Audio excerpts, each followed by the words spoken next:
4차 산업혁명의 아이콘으로 한때 떠올랐던 일명 타다 서비스의 정당성 여부가 헌법재판소에서 가려진다는 소식인데요. 어떻게 된 일인지 일단 좀 간단하게 짚어주시죠.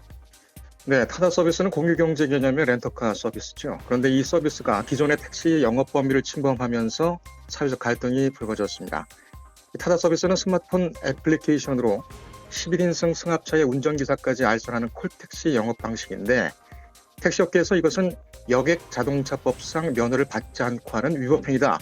이렇게 문제를 제기하고 나선 것입니다. 결국 전국 개인 택시 운송조합연합회가 지난해 2월 타다 운영진을 여객 자동차법 위반 혐의 등으로 고발을 했고 같은 해 10월 28일 검찰이 타다 운영사인 VCNC의 이재용 대표 등을 재판에 넘겼습니다.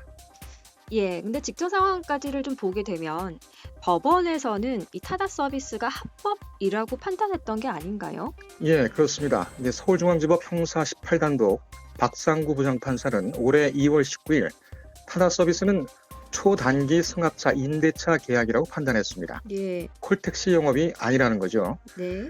당연히 여객 자동차법 규제 대상이 아니기 때문에 법 위반으로 볼 수 없다. 그런데 이후 국회에서 승합차와 운전자를 동시에 알선하는 것을 사실상 금지하는 법 개정안을 한 달 뒤쯤인 3월 6일 통과시켰습니다. 국회에서 사법부 판단을 뒤집은 거죠. 예, 그렇군요. 그래서 말씀하신 그 여객법 개정안이 타다 측의 주장은 헌법상 행복 추구권, 평등권 등등을 침해한다는 주장인데요. 하나씩 좀 살펴주시죠.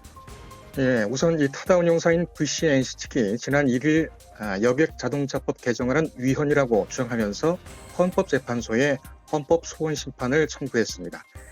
국민들에게는 이동수단을 다양하게 선택하고 결정할 권리가 있는데 타다 서비스 형태의 이동수단을 사실상 금지하면서 자기 결정권, 즉 행복 추구권을 침해했다는 주장입니다. 네.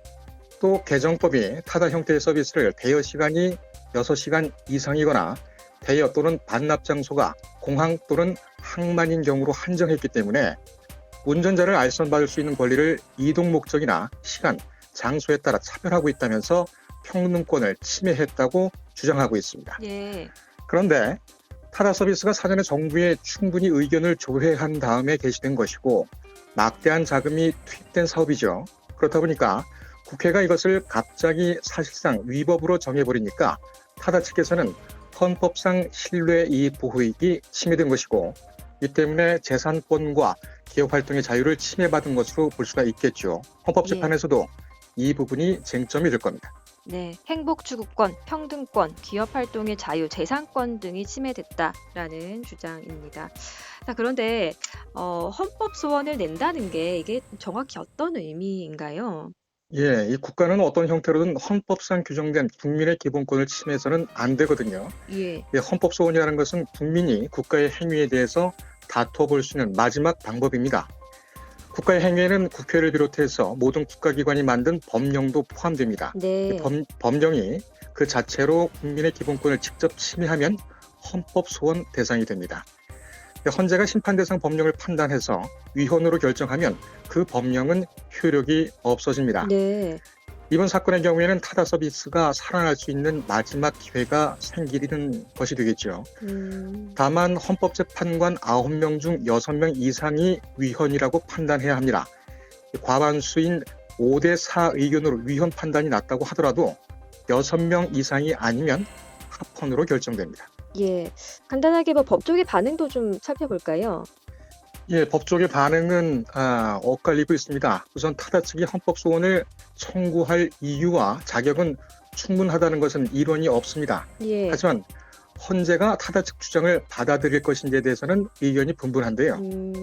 타다 측 주장을 지지하는 쪽은 VCNC의 재산권이나 기업 활동의 자유가 침해됐다는 점, 여객 자동차법 개정 조항이 사실은 정치적 배경으로 만들어졌다는 점에 주목하고 있습니다. 네. 반대로는 국회를 통과한 법령의 안정성에 이 초점을 두고 있습니다. 예. 자, 이렇게 헌법 소원을 제기하면 시간이 좀 오래 걸리는 것 아닌가요? 향후 이제 남은 절차와 전망 어떻게 보시는지요? 예, 일단 청구가 됐으니까 헌법재판관 3명으로 구성된 지정재판부에서 사전 심사를 거치게 됩니다. 여기에서는 청구가 헌법소원 요건을 갖췄는지만 판단하게 되고요. 네. 사전 심사가 끝나면 헌법재판관 9명으로 구성된 전원재판부로 넘어가게 됩니다. 전원재판부는 타다 측 주장이 맞는지에 대해서 본격적으로 판단하게 되는데 중요한 사안인 만큼 공개 변론도 여러 번 열릴 것으로 보입니다. 최종 결정은 개정법 조항의 시행, 그러니까 1년 6개월의 유예 기간이 끝나기 전에 내릴 가능성이 크기 때문에 개정 법안이 지난 3월 국회를 통과한 뒤 1년 6개월이 되는 내년 9월쯤 또는 그 이전에는 결론이 나올 것으로 전망됩니다. 예, 알겠습니다. 타다의 타다금지법 헌법소원 제기에 관련한 내용 최기철 뉴스토마토 법조데스크와 살펴봤습니다. 말씀 잘 들었습니다.